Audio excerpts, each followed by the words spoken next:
might kick off now and let people just gradually drift in. If as we all know, humanists are all incredibly strict about obedience for starting times, finishing times, like everything else. So we'll allow a certain amount of flexibility. So, lovely to have you all here. I'm Julian Herbert, for those of you who don't know me.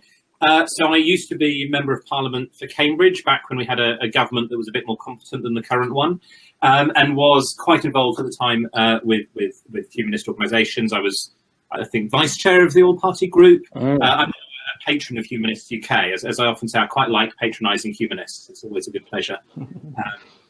Are we not being patronised by you? During that time, I was particularly involved with trying to get humanist weddings to be recognised. So I was leading quite a lot of work on the same-sex marriage legislation, which, while same-sex marriage and humanist marriage are different issues, we have fantastically out-of-date marriage laws in general, and it was a rare opportunity to try to bring those things in. So we had a fascinating time, and I can perhaps say if there are questions a bit about how the process worked at that point. And we were delighted to get legislation that would allow for humanist weddings to be in place. It was a bizarre experience. Some of the arguments against were questionable. Dominic Green, the Attorney General, said that if you allowed humanist weddings, you'd probably have to allow the Tiddlywinks Club to allow weddings. Not one of the highlights of his thinking. I mean, if there is a philosophical belief in Tiddlywinks, then let's have that conversation. And we'd had that throughout. There was a wonderful moment when we were negotiating with the Conservative Special Advisors, and they had a clinching argument as to why humanist weddings couldn't be allowed, which was that if we allow, they said, we found out that if you allowed humanist weddings, you really would probably have to allow pagan weddings. And that was clearly a clincher. And they were, I think, a bit bemused by the fact that our attitude was, okay, so pagans can have weddings as well. I mean, not a problem. It was a bizarre time. Anyway, we managed to get that legislation through, and it simply hasn't been implemented. And that's an incredible frustration. And so we are continuing that conversation about why it's taken so long to get humanist marriage. And I'm really delighted to have two fantastic speakers to talk about this, but more to have a conversation and a discussion. This shouldn't just be a sort of case where the fonts of all knowledge tell everybody what they ought to think. We do want to have that conversation. So we have Richy Thompson from Humanists UK, and we have Kate Harrison, who's a humanist celebrant, but is also a legal claimant in this to try to actually get the law to keep pace. So if I could perhaps first ask you, Richy, to sort of set out the history and where things are better than I've done. And then I might ask you a couple of questions, Kate, about why you've gone into this and why you want a humanist wedding, and then we'll have that conversation. So, Richy, do you want to start us off? Absolutely. Before I launch into history, I may just very quickly say, what is a humanist wedding for those people who don't know, because that is a question that does still come up. So humanist weddings are weddings conducted by a humanist celebrant, so a non-religious celebrant that shares the couple's beliefs, that is fully customized to precisely match their beliefs and values, a completely bespoke script for just one ceremony, and that can happen in any location that's significant for the couple. So they're different from civil marriages, for example, in that they are explicitly humanist, that they're more customized to match the couple's own personal beliefs, and that they're done by a celebrant that shares the beliefs. So Julian mentioned, and I think if we're talking about the history, this is a good place to start, that in 2013 there was a lot of movement around this. We've been campaigning for legal recognition of humanist marriages for decades, particularly since they gained recognition in Scotland all the way back in 2005. But in 2013 there was lots of moves around recognition during the passage of the same-sex marriage bill, which Julian was heavily involved in alongside other Lib Dems like Stephen Williams, particularly sticks in my mind. And the upshot of that is that the government agreed at the end of the passage of a bill in the final stages to put in a new section that was passed by Parliament, which gives the government the power to extend legal recognition to humanist marriages just by order, and that also committed the government to consulting on the matter and making a decision in 2014. So that felt like a great result. Parliament had signed off on humanist marriages in principle, and now it was just a matter of a consultation, which at first the government seemed to be inclined to to go along with.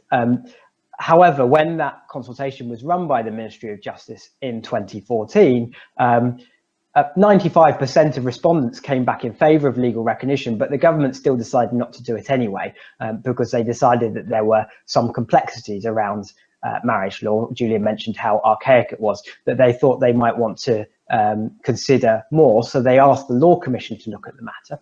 The Law Commission then did another review in 2015, which it decided would be a scoping review, and at the end of 2015 published a further report in which it called for it to be allowed to do a third review, this time a whole-scale review of the entirety of marriage law.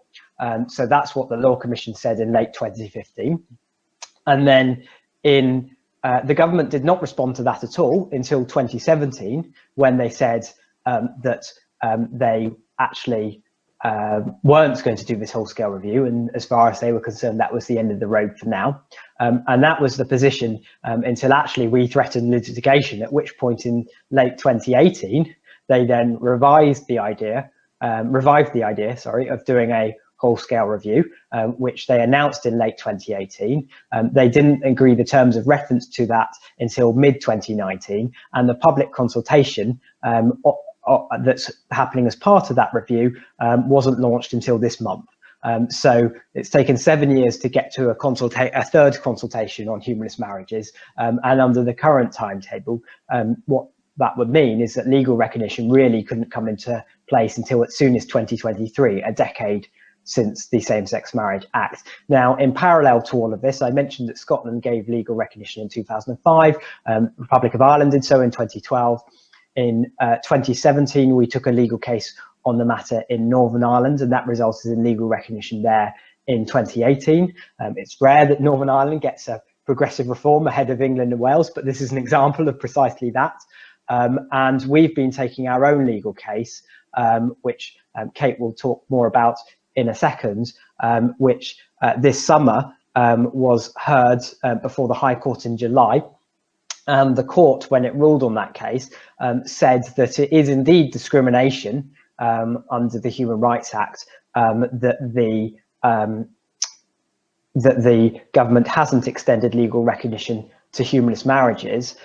However, unfortunately, the judge went on to conclude that it would be acceptable for the government to look to fix that discrimination at the end of the current review process. So 3 years down the line, as I mentioned, and they said that because they thought it was legitimate for the government to pursue legal recognition through whole-scale reform of the law instead of piecemeal reform.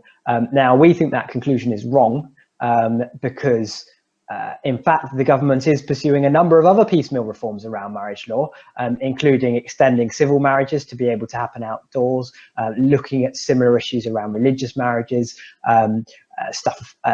other bits and bobs that are less directly related, but things like putting mothers' names on wedding certificates, obviously a very great reform to be pursuing, and in fact continuing to recognise further religious groups as being able to perform legal religious marriages all the time. So the Scientologists, for example, were another group that was thrown at us in 2013. They've been able to perform legally recognised marriages since 2014 after they won a court case. You'll be pleased to hear, Julian, that there are now pagan groups that are performing legally recognised marriages. Both Odinists and Druids are registered now to be able to perform marriages, which is a point we will be making in the appeal that I know the claimants are currently exploring in the legal case. And so if you put all that together, it's been an incredibly frustrating period of time for those of us who support this reform, which includes the Liberal Democrats as a party who have been really, in many ways, the backbone of those efforts. And it's something that continues to be a top priority for us and for the over 1,000 other couples in England and Wales who have a humanist wedding every single year without the legal recognition for that wedding that they want.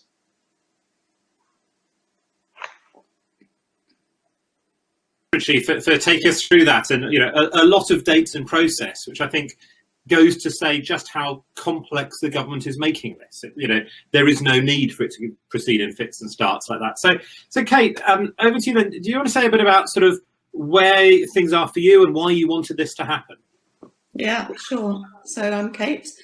On a personal level, I identified as a humanist probably about 30 years ago, and became a celebrant 20 years ago. And since not long after that, I've also been conducting weddings amongst that. So, and I've now had the pleasure of doing the wedding part, you know, for a lot of couples who've been, I know, because we've had the conversation so many times, really very fed up about the fact that this isn't it, because this has always been what they call it. They've never ever, you know, I can't really recall, well, maybe one ceremony where they've even mentioned that oh, now we're going to do the legal part. This is just this. That was it. And that's how it should be. Continuing on the personal level, you know, I was married in the past. I was married in a registry office since divorced. I've been divorced for 20 years as well. I have no intention of ever being married in a registry office ever again. It was totally impersonal and meaningless to me then. For the last 16 years, I've been in a relationship with the same man who, for most of those years, has been asking me to marry him. And I'm afraid that, you know, humanism, for it to be, it is a living thing. It's not a religion, but it is a way of life. And I want to espouse those, you know, I try to espouse those values in my daily life. And to me, you know, the act of committing to somebody else, I feel as if I can't do it without being hypocritical if I do it any other way than in a humanist marriage ceremony. And that is what I'm hanging on for, and why when Humanist UK invited, you know, they were asking for, you know, did we have couples who were about to be married that we were going to conduct ceremonies for, who were thinking that they would be prepared to support the case. You know, we put ourselves forward because we're a couple who fully support the case. And I, you know, I thought to myself, well, who better than somebody who's on both sides of the fence, if you like. So, you know, I just don't want to have to put up with any kind of state-led compromise. You know, obviously I'm never going to have a religious ceremony. I loved your reference, Julian, when you spoke about, you know, Dominic Greaves has got a few more black marks in my book now. What, Tiddlywinks Club? So yes, it's been a very interesting experience being one of the applicants in the case. And well, we're still holding on, you know, keeping fingers crossed and breath held that that's not the end of it, that the judge deferred to the Law Commission review.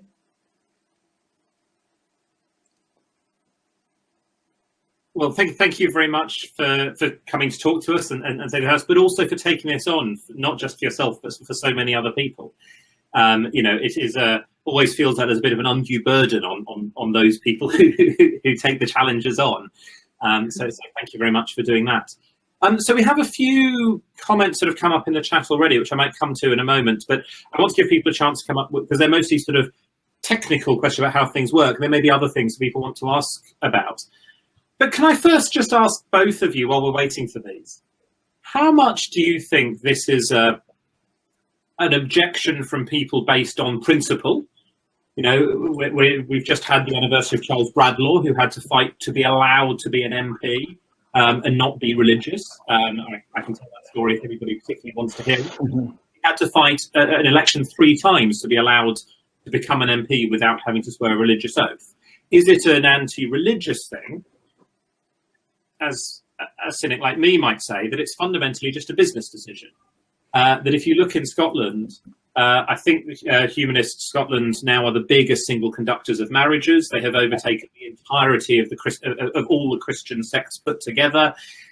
Is this just the fact that both religious providers of weddings and, frankly, those who provide civil weddings would rather there wasn't a new competitor in the market? Do either of you have a sense as to whether it's a principled objection or a purely financial one? Shall I say something about that? It's a good question. I actually don't think there are really religious groups objecting to legal recognition of humanist marriages, certainly not now. When the same-sex marriage bill, as it then was going through, one bishop did stand up and object to a humanist marriage amendment at one stage. But more recently, the Church of England has made clear through a series of statements that it's not only not opposed to humanist marriages, but actually that it can see why people would want it. Because just as people want to be married by an Anglican priest, so they can understand why people would want a guarantee that they can have their marriage conducted by a humanist celebrant who shares their own humanist beliefs. In fact, we're now working with the Church of England to a degree that might surprise some people on our response to the current Law Commission review. There have been some objections from registrars, which have come across as business type objections. But in terms of what the government says, what it says is that it wants to pursue whole-scale reform rather than piecemeal. Now, that seems to be where the block sits to me. Yeah, I would agree with that last point. I think there's still a huge amount of misunderstanding and lack of appreciation of what it means to be a humanist, actually. That's widespread. I mean, I'm asked that question all the time. You know, I'm forever explaining what it means to me. And then as soon as I explain it, people say, oh, yes. But say the word, and the word is, what's that? You know, don't understand. So I'm sure that there's a big amount of that, and people, you know, they've got busy agendas or they can't be bothered to find out anymore. But I am sorry, but I am very cynical, and I do think that there is quite a lot to do with something to do with control, and definitely to do with the loss of, you know, they're going to lose money. It is competition. So, and I'm really, really glad that the religious groups are, you know, working with us. And we're seeing changes, for instance, in the pastoral work where humanists are now members of chaplaincy teams, for instance. That's increasing all the time. So I think that the church in general is not blocking that sort of thing, as far as I can tell. I'm not an expert on it. Yes, I mean, there clearly has been a lot of progress, but still some way to go. So I'm still waiting for more questions to pop up in the chat. But just to pick up an interesting question from Andrew, and I raise this because it is a question which has had lots of conversations. So isn't the best option for any couple wanting the benefits that the state gives to married couples to require any such couple to have a civil marriage? Then if they want to have a second service for their friends, they can have whatever faith or humanist ceremony they want. That's nothing to do with the state. So this would be essentially like, I think, the French model. And Andrew, do type if I've misinterpreted your question. What would you say about that? I mean, Kate, you said you weren't very keen on that. Okay, well, actually, if there was going to be a whole-scale review that said, from now on, we're going to, as we are now a multi-faith country, for instance, if suddenly the government said, okay, we're going to redesignate ourselves as a fully secular society, therefore we will be adopting a similar model to the French, for instance, I think I would say fair enough. Okay, that's right. But the situation that we've got at the moment is discriminatory. So you can't, in my opinion, just say it's okay for this group, that religion, and this one to, they're legal, but you lot, no, you're like a tiddlywinks club. Richie? I tend to think that there's both a pragmatic and a practical, a pragmatic answer and a principled answer to that. So the pragmatic answer is simply that the government is not going to do, as Kate suggested, and make religious marriages, remove the legal recognition of religious marriages. In fact, it's in the terms of reference in the current review that that's not something that can be considered. We're just never going to do that as a country. The uproar would be enormous. So from a pragmatic point of view, the only way to reach an equal position that treats all parties the same is to give legal recognition to humanist marriages as well. But from a principled point of view, I suppose the difference between those two approaches, the French approach and the Scottish approach, if you will, they're both secular approaches because they both treat everybody equally. So under definitions of secularism that emphasize equality as much as separation of religion and the state, that's fair enough. But I also think that if people want to have a certain form of religious or humanist marriage and have that recognized by the state, I don't see that there's any harm in that. I think that actually it's nice to let people be able to do that. It simplifies the process for all involved. And so I think actually that's a good thing. I mean, this is a fascinating dilemma. I have a slightly weird position as a humanist that I currently work for Jesus. In this case, Jesus College in Cambridge. And so I find myself saying all sorts of weird things. But one of my colleagues there, Claire Chambers, has written a fascinating book about why actually we shouldn't recognise marriage at all. So she argues from an egalitarian perspective. It's a book called Against Marriage, which I strongly recommend. That marriage has all sorts of problems. We want to separate out the idea of legal regulation of personal relationships, where there is a state interest and a state reason to say about protection of children, protection of assets and various other things. But the whole concept of marriage is that it is too problematic and should not have any legal standing and be up to people to do however and wherever they like. That's a very unfair summary of a fascinating book, but it is a sort of even more extreme position. Say, what is it that is required by the state and the state has an interest in, and what is entirely optional and the state should neither control nor necessarily have a position on. Also, I've seen a lot more questions come out. This wasn't scrolling for some reason. While I work out what the questions are that have just come in, Sue raised the issue about the technical aspects, about building licensing rather than people licensing. That's a lot more complicated than that. But somebody wants to very quickly just say about the position there. Shall I answer that? So at the moment we have this reflects the archaic nature of marriage law that you referred to earlier, Julian. We have a hybrid system where for three groups, the Church of England, the Quakers and the Jews, and the Church in Wales as well, 4 groups, they are recognised as groups and they can actually perform legally recognised marriages anywhere they want. But for other religious groups and for civil marriages, they're confined to registered buildings. Now, sometimes the difference between different groups there is, and the fact that we would want to be able to perform marriages anywhere, because the important thing in humanist ceremonies is that they happen in the location, they can happen in the location that's most significant and special to the couple. Sometimes that's raised as an issue that is used as a way to say, well, you can't have humanist marriages because other groups don't have outdoors marriages. To that, I'd say a couple of things. One is that the government is looking at reform of those other settings, as I mentioned earlier, allowing civil marriages outside, for example, as an interim reform to the whole-scale review that's going on. The other, though, is that I think that actually from a human rights point of view, there is a slight difference between the humanist motivations for wanting to be able to get married outdoors, which are intrinsic to what humanism is all about, and the fact that for most religious groups, not every religious group, but for most religious groups, what is intrinsic about their religion is that they have to get married in their place of worship, and that's what's provided for. There are some religious groups that don't have that, but there are none that have similar intrinsic motivations to need to be able to get married outdoors. Slightly technical answer to a technical question, I apologize, but now you know. Kate, do you want to say anything about this, having sort of married more people than most of us?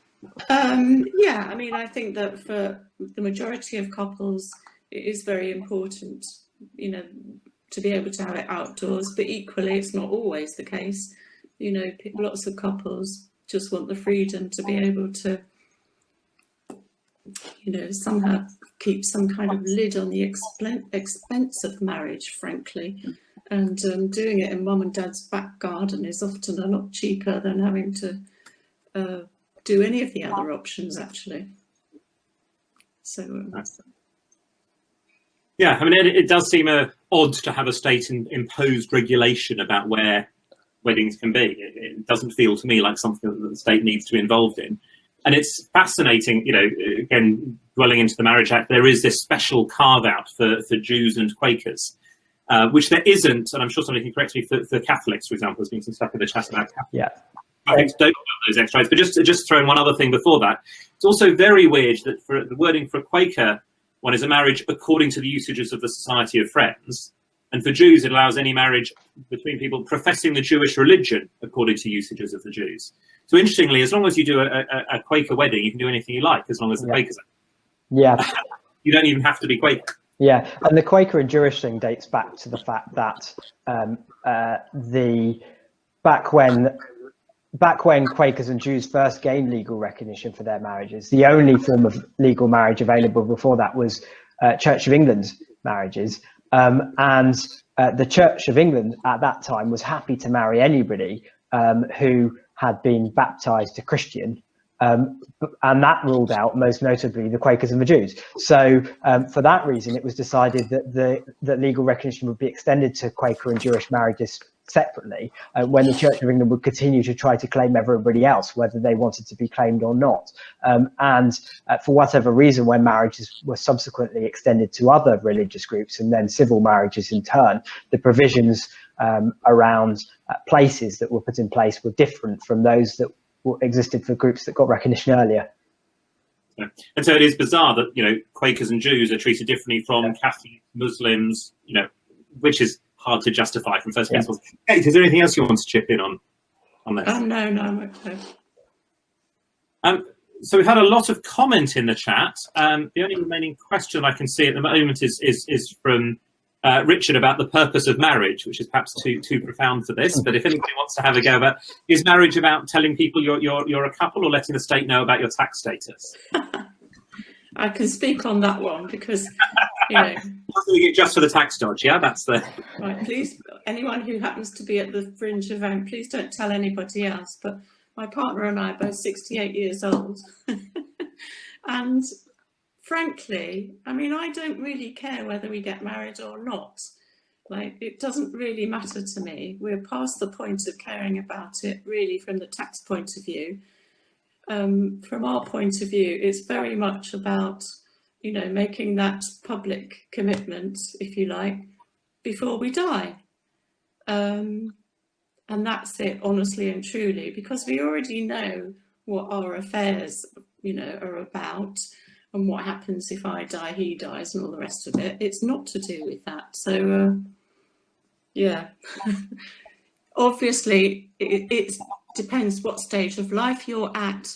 And in that respect, the point that you made, Julian, earlier on, about your friend who's written the Gates of Marriage, very interesting, because obviously at different stages of your life, marriage can become a real massive burden, can't it? And we all know people who struggle big time trying to get out of marriage, the legal part of marriage. So, yeah. I don't think I've got anything to add to that, really. I think that's well said, Kate. So there's a question from Rachel. What can we do individually to help speed things up? Petitions, writing to our MPs, etc. It's worth just chipping in from a Lib Dem perspective. I think our policies are pretty robust and have been put in every single manifesto for quite a while. So, there's not that much more we can do on that side other than remembering it. Any other thoughts from either of you about what we could do? Yeah. Writing to your MP is a very good idea, but I always tend to think, and I'm sure many Lib Dem activists will know this already, that visiting your MP is almost the best thing you can do. Because if you write to your MP, particularly for Conservative MPs, they have a central body that just provides them with stock government lines that they can essentially push back at you. Whereas if you get a meeting with your MP to talk about it, if you're in a personal circumstance where it's motivating for you, then great as well. And explain the issue to them, sit down with them and talk them through it. Then that can get them to a place of understanding that is above and beyond just writing to them. So that's what I always would encourage people to do, is to visit their MP. And we have briefings that we can provide people to help them do that specifically, so that they can go in armed with all the information they need and have stuff to leave with the MP so that they can read up on it more later. Can I just chip in before I bring Kate in on that? That as an MP, I had, something like 38,000 pieces of casework in 5 years. So there is a bit of a deluge. And I did 4 hours of surgeries every fortnight to talk to people. Almost always people came to see me when they needed personal help. immigration, housing, that sort of thing. It was very rare for somebody to come about a policy issue, and it was much more influential. Partly because it meant that I learnt more, partly meant that I had to actually think about what to say in response, because you can't just recite a short thing. But it also told me something about how much somebody cared. You know, it's the problem with collectivism. If all I know is that you care enough to spend 30 seconds ticking a box somewhere, I'm not that bothered. Whereas if I know that you care enough to actually come and talk to me about it, that is worth a lot more. So, Kate, any other thoughts on how to get people to move on this? Well, as well as, you know, speaking to your MP, I just think it helps generally to try your best to educate the people that you personally come into contact with, however that may be, you know, in your day-to-day life. As you know, I think I mentioned before, you know, actually I've been a nurse all my life, and I'm not actually nursing now, but I still do other things that take me out into sort of the community, doing, you know, quite a lot of voluntary work and supportive work. So I do get to meet a lot of people, and if we ever get talking about, you know, what do you do, sort of, and of course the publicity that we've had through this court case has triggered lots of conversations from people who saw me on television or heard me on the radio, because we've been asked, you know, we got in one particular phase, we were asked to do a lot of interviews, and it all increased the knowledge. So people I came across, you know, I'm still every day bumping into somebody who says, oh, I saw you on television, like, can you tell me more about it? So I feel as if you do your bit that way. So that's why the publicity in general, any publicity that we get about it is very helpful, really, because now thousands of people, maybe I'm exaggerating, but an awful lot of people now explicitly know that I'm a humanist and that I'm campaigning to get, you know, our ceremonies to have legal status. Yeah, I think that thing about just sort of humanism visibility is quite an interesting point there. Because I think for many of us who identify as humanist, for many of us, it's not the only thing that we do. It's not the only thing that we believe in. You know, people who are actively humanist, you know, Celebrants or work with Humanist UK are a rarity. And that does lead to problems. I remember talking to Eric Pickles a long time ago, and he was very keen to give a lot more public contracts to religious organisations. And we're having an old argument about charitable bodies. And he said, the thing is, there's almost no atheist charities. There's lots and lots of religious ones. There's hardly any atheist ones, which shows that atheists aren't that interested in providing public services. Yeah. Most of us don't do it with a non-religious hat on. You know, we're more happy to help people regardless of whether or not it's religious. And so I think being clearer about some of that is quite useful. Yeah. Yeah, and in some ways that, I mean, this kind of argument has gone back and forth in the legal cases. That in some ways increases the importance of humanist marriages to those people who want to have them, because it's a very rare public affirmation for those couples of their humanism. So for some people that amplifies their need to do it. I mean, there's lots of surveys that show that the non-religious volunteer and give to charity, it stimulates the religious. But if you look at Scotland, for example, whereas Julian, you mentioned humanist marriages have really taken off in popularity since they gained legal recognition. That has also been, in general, transformative for the visibility of the non-religious as a population in Scotland, and has generally meant that Scotland has become a more equal secular society as a result. Yeah. Okay, do you want to add anything? Yeah, no, I would agree. I mean, you know, I'm also a celebrant of funerals as well. Same thing applies. You know, quite often as a celebrant, you're asked to take a ceremony, not because somebody is humanist, but they don't want a religious ceremony. So again, you know, it's an opportunity, because I always, you know, make it known that this is what you're actually attending now is a humanist funeral. It's not just any funeral. And always, you know, somebody will, you know, people always acknowledge, oh, that's a humanist funeral, and it's very important that we do that, really.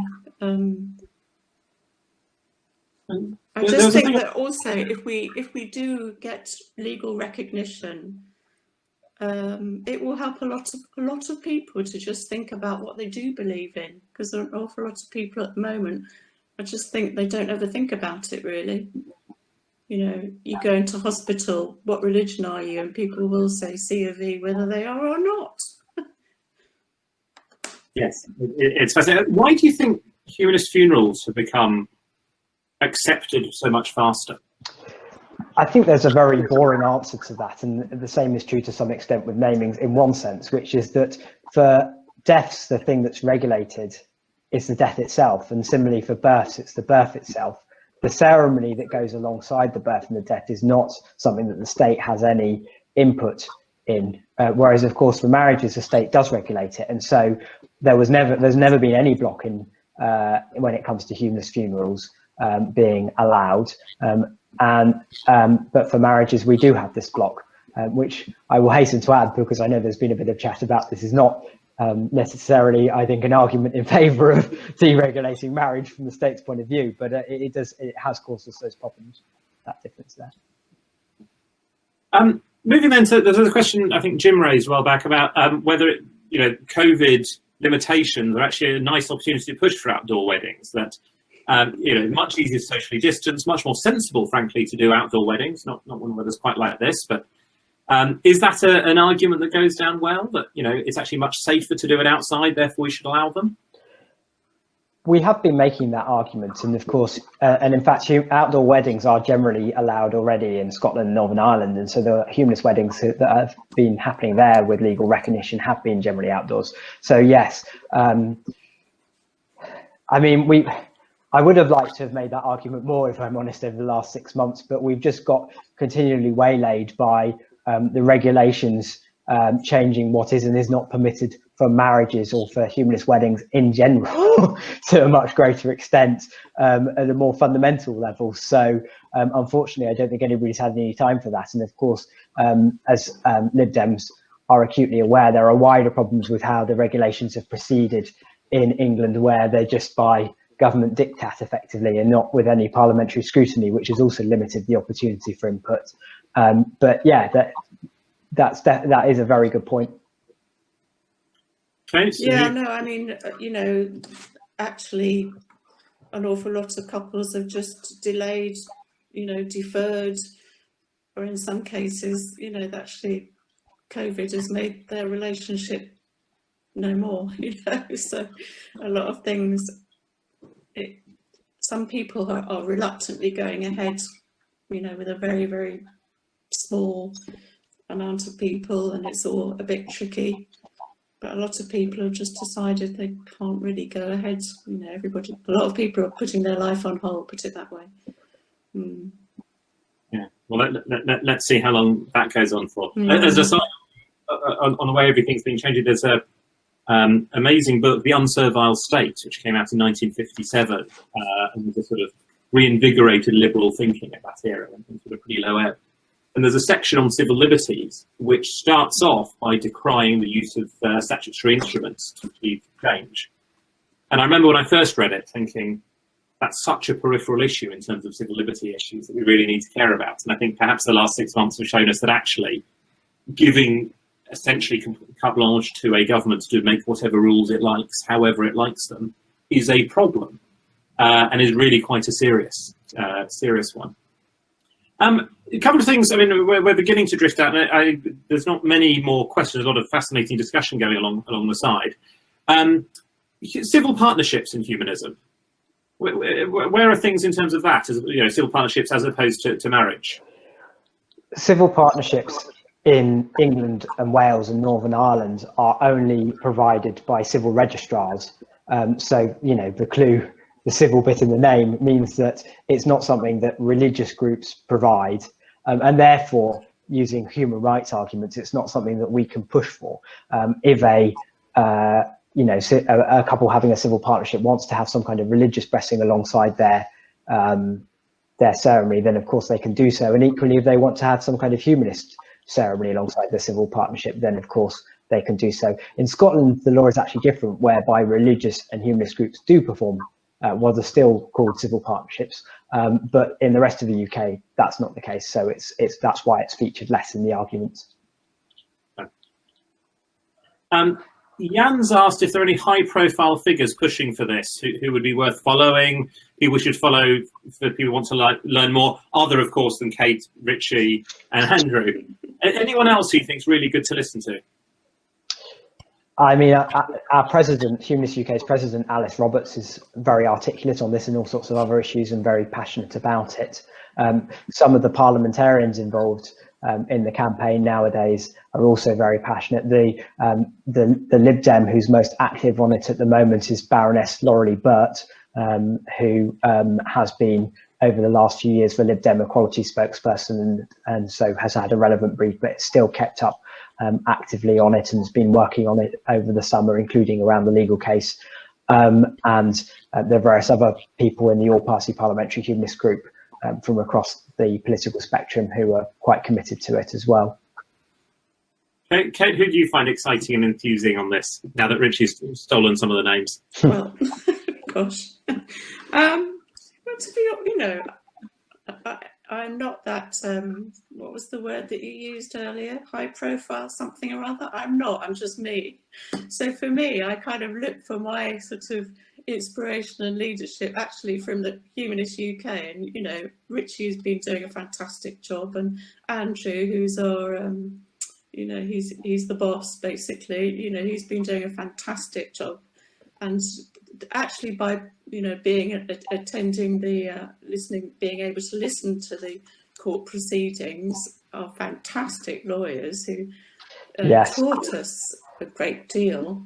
Don't ask me to recite what that was, but that was absolutely fascinating. So, you know, every little bit kind of adds to the enthusiasm of it, really. And I'm still eagerly, you know, looking out for somebody in the Conservative Party, which won't be my MP, I know.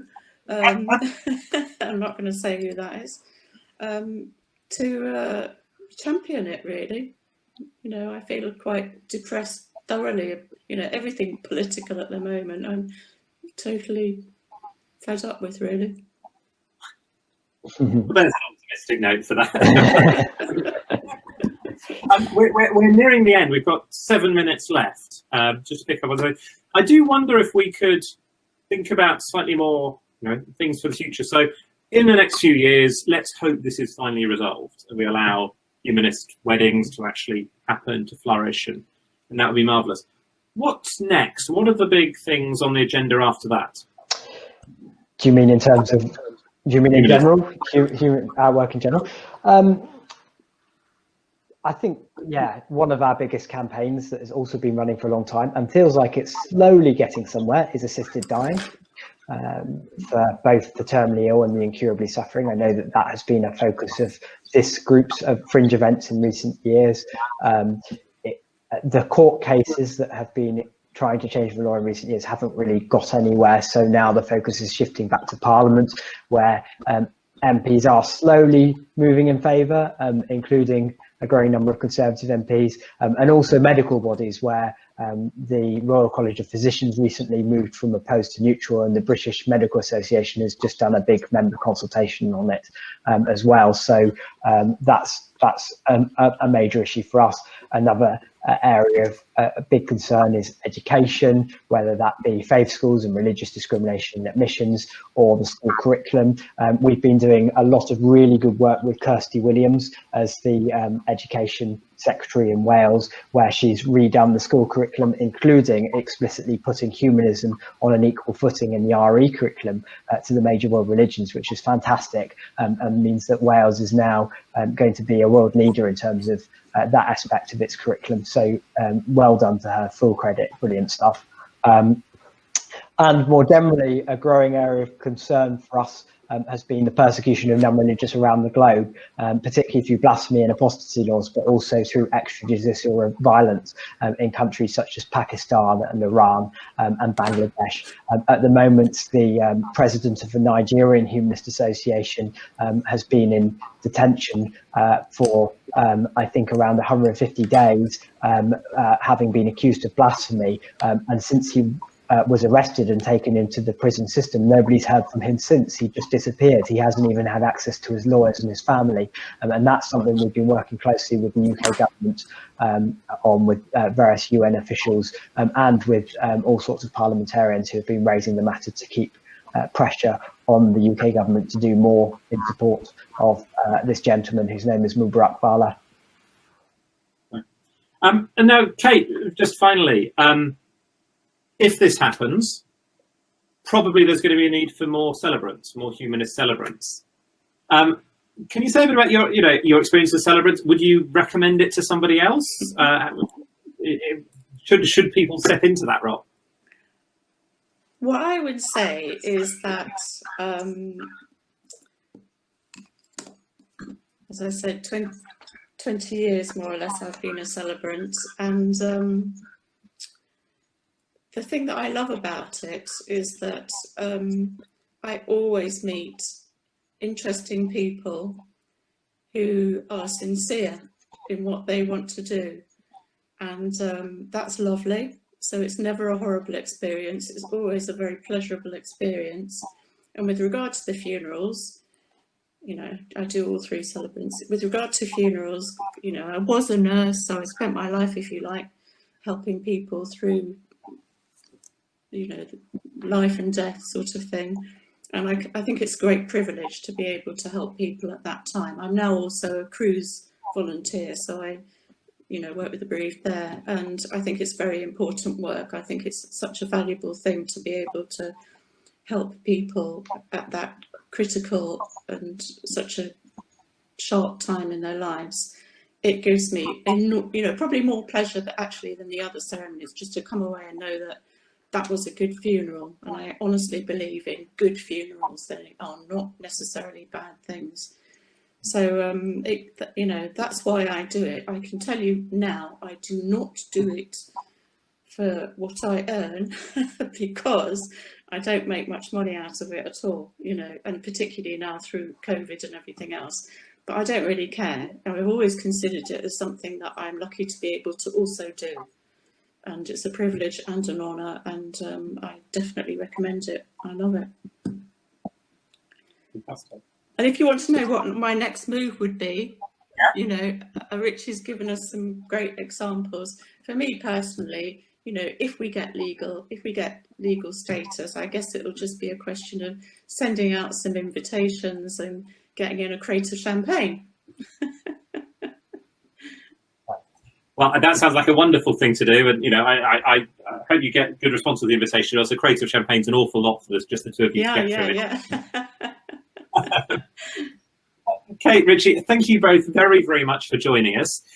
Thank you also particularly to Toby Keynes, who runs the all-party parliamentary, who runs the HSLD and has done so much to put this together and to keep the fight going, mostly helpfully, mostly positively within the party, but to keep us talking about all these issues. Thanks to loads of other people, I won't name everybody, but particularly everybody here who's come. And frankly, it's interesting to see a sort of online event and how that works. 50 is a decent number for a fringe. I mean, it's more than has happened in various other times, and I hope you've been interested by what's happened. If you're involved or a member of HSLD, fantastic, I hope you'll continue. If not, I hope you found what we've said interesting. You don't have to be a humanist, or in particular, you don't have to be not a member of another religion to want to support our work, which is about largely making the playing field much fairer for everybody. So thank you all very much for being with us. Hopefully see you around later at conference. Kate, Richy, thanks a million. Thank you. Thank you.